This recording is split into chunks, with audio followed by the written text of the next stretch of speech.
Hello and welcome. In this video I will talk about the basics of punches. So for this I will talk about some general things that we should keep our attention to and that we should be cautious of while doing our punch trainings or even punching in sparring or fighting situations, or if we just do some partner exercises. And then I will talk about some kinds of punches that you can use, especially in the beginning. But because this is a video focused on basics, I won't talk about more advanced punches and other hand techniques like pushes or strikes with an open palm, and finger techniques or claw techniques are not included as well. So, care to do proper warm-up and then let's get into it. So, one of the most important things that we should always take care when we do our punches is that our arm and our wrist is in one straight line like this if you do punches.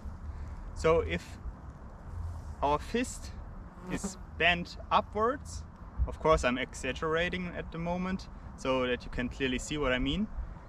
But if we punch like this and we hit something, of course our fist will get pushed in this direction, and it's very likely that we will injure ourselves, and it can also be that we will break our wrist.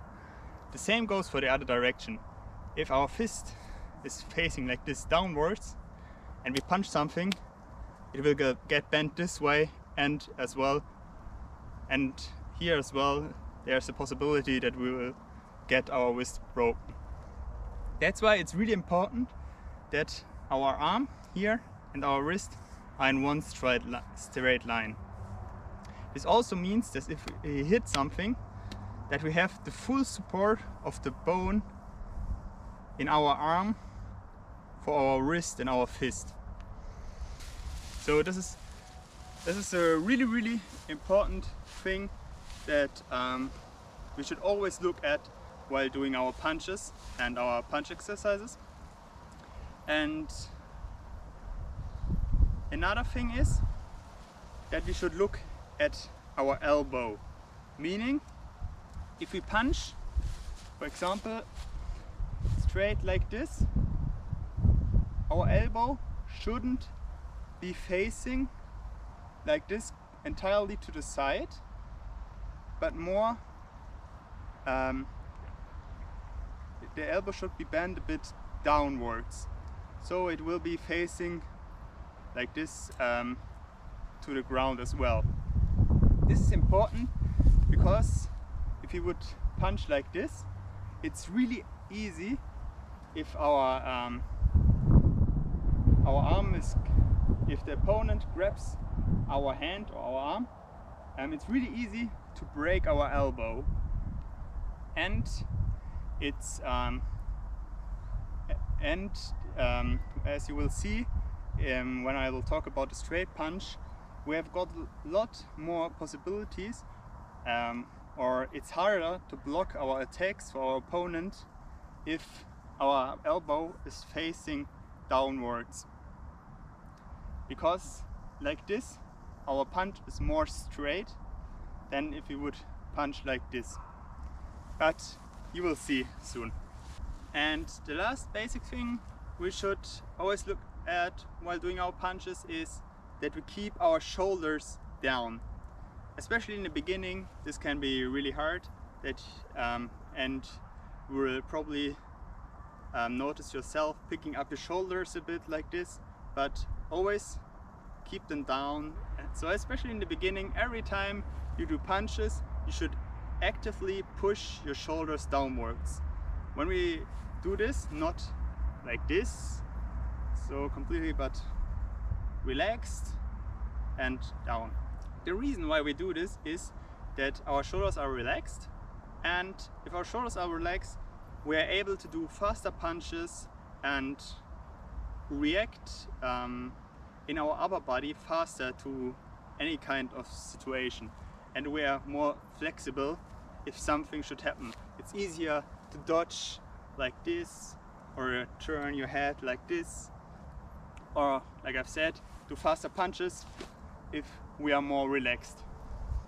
And another thing is, if you are facing somebody else that has some knowledge in martial arts, and especially about this technique, is if you have you are in a stance, or you are punching, or even if you're only in the stance and you have picked your shoulders up, even though it may provide some protection for your neck and throat, if you are doing this, the opponent is able to dislocate your shoulder much more easier than if you would keep your shoulders down.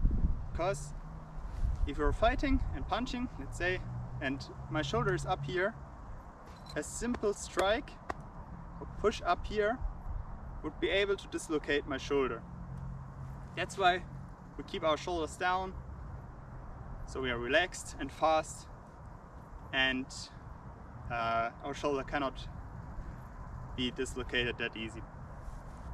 So this already are the 3 important things that we have to look at while we do our punches, be it in training, while practicing techniques, when we are doing some forms, when we are sparring, and then it should get engraved into your mind and in your body, so you will do all those things automatically if you should ever get in a real fight situation.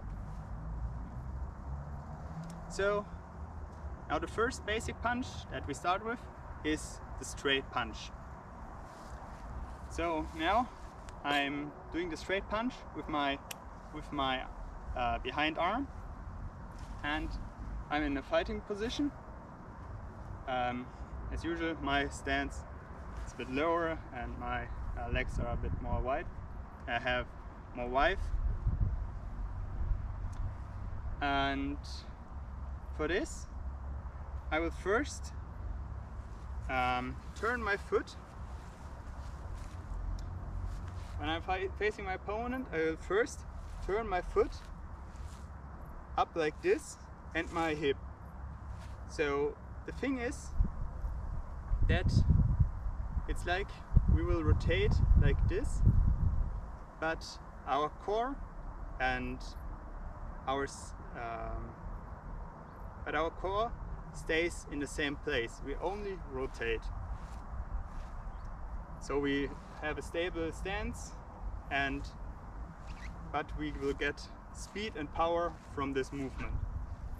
So after we turned our hip and our foot, we will then bring the energy of this movement into our upper body, and our elbow, when we do the movement from our behind hand, we keep the elbow straight near to our upper body, and then we go forward for a punch.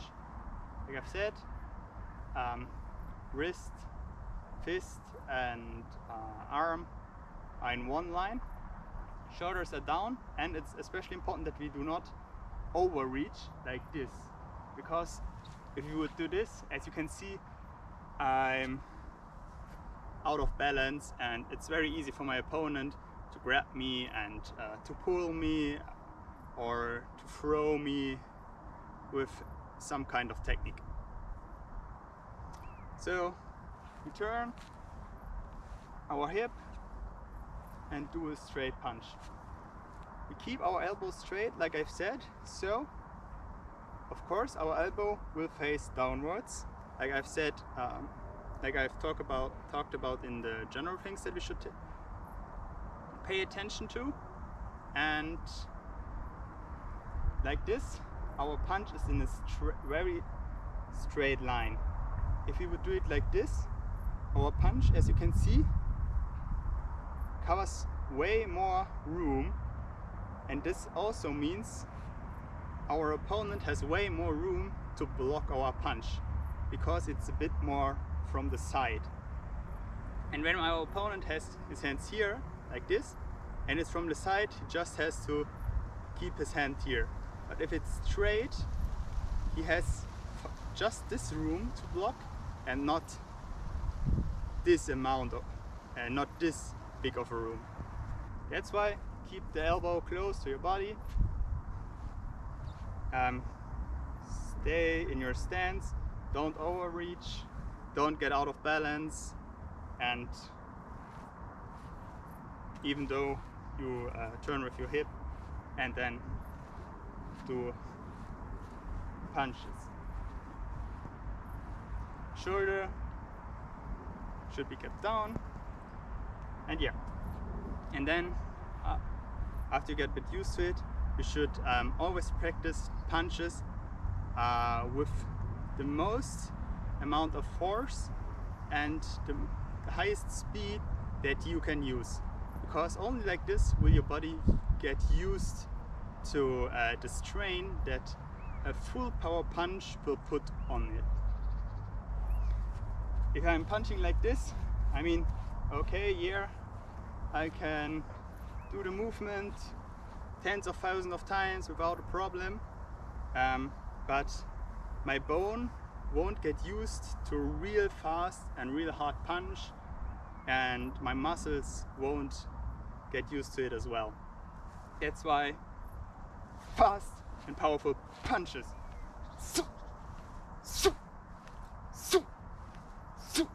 Just like this.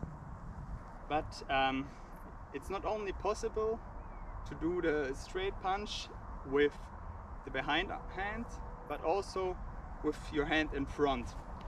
Here your distance to your opponent, of course, is not as far, but this means we can reach him faster, but we won't be able to get that much power.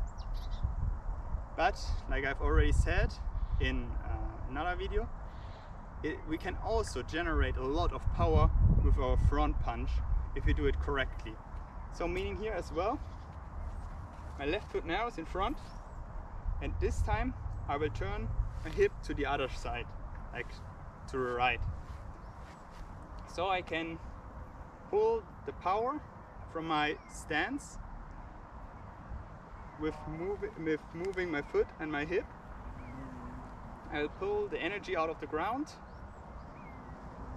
and then transport it to my upper body and into my punch. Again, not overreaching, so we get out of balance, keeping the shoulder down, and wrist and arm in one line, and then we can punch like this. Again, when we start our movement, our elbow is close to our body, so we can do a straight punch like this, and then fast and hard punches as well with this one as well.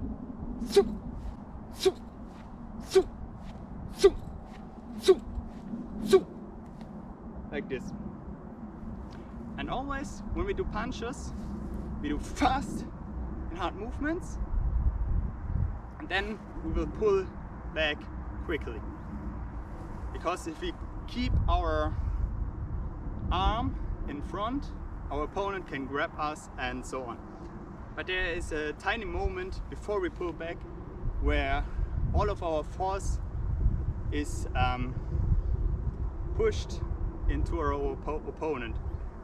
You can just imagine it like this. We build up our force and we store it in our fists. We touch our opponents, and we need a split second for all of the force to unload and push it into our, or in this case, punch it into our opponent.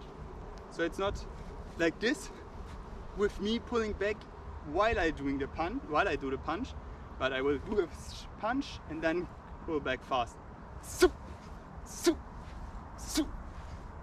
if you do it like this, it may be fast, and there are techniques where you do want to have fast punches, but they are far less powerful. So if you want to practice the powerful punches, you have to wait a bit before you're pulling it back.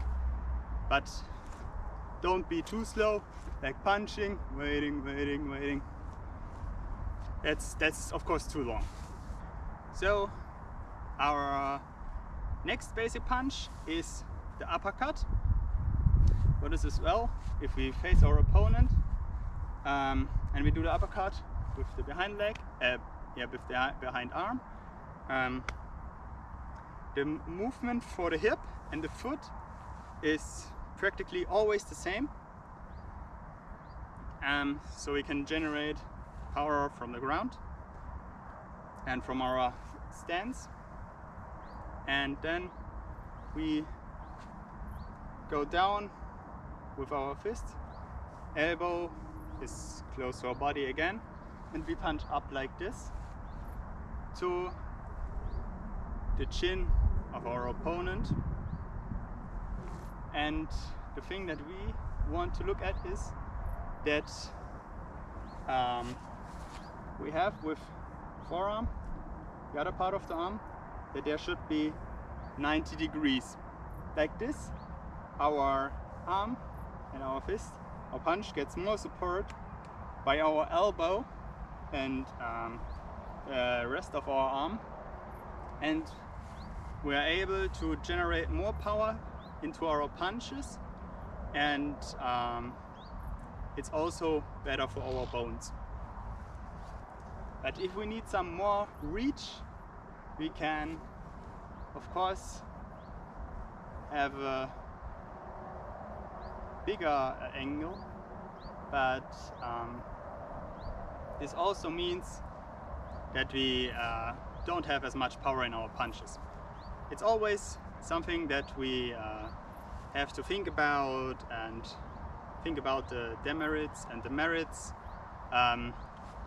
if we want more reach or if we want more power and so on. But yeah, the uppercut is more a technique used in close combat, and that's why we can keep the 90 degrees pretty good as well. And the same we can also do with our front arm, and here the hip movement and the foot movement is the same like with the straight punch, and we just punch up.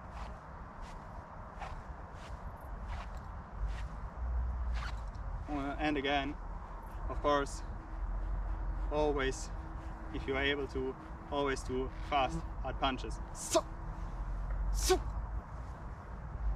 The next punch is the hook, and this hook is pretty similar to the uppercut, but in this case, instead of having our elbow face downwards, this is the one punch where our elbow will actually face to the side, like this, because we want our 90 degrees here. I actually don't like that punch that much because of the elbow being like this, but yeah, it's still a punch that we should know of, that we should practice, and there are situations where where the punch is really good, and of course if it is good, we should be able to use it if necessary. So here again we keep the 90 degrees for the most power, and just punch from the side like this.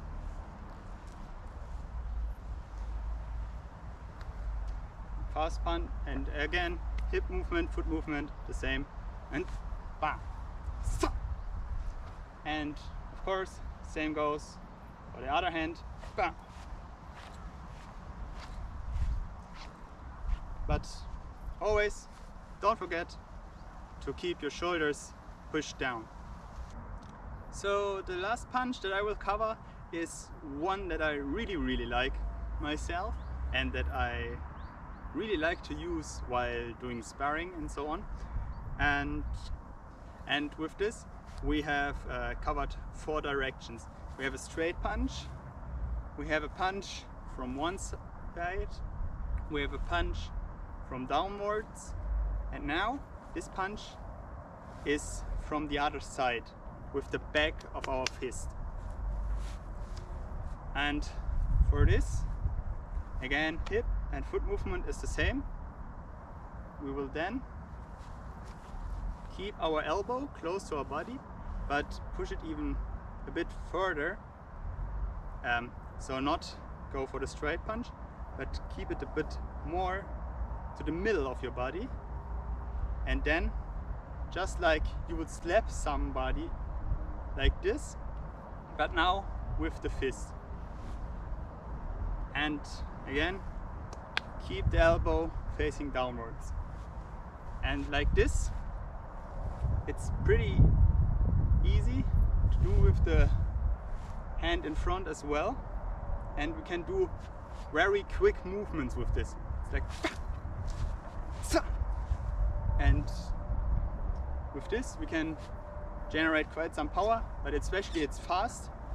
And I like it because not that many people will expect a punch with my hind arm or with my front arm to come from the middle of my body or from the other side. So meaning, if I punch with my left hand that's in front now, I will actually punch coming from the right side with this one.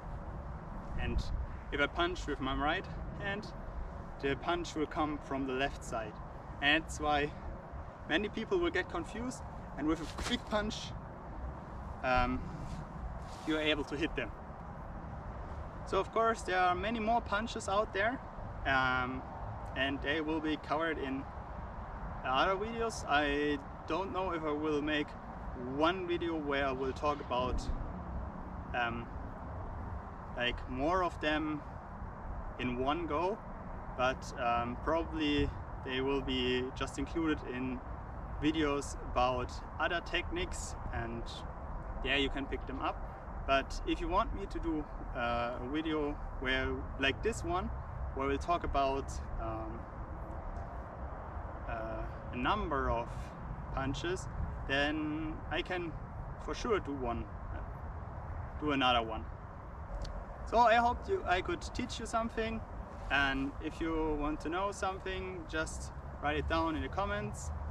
And yeah, I wish you good training, and until next time, goodbye.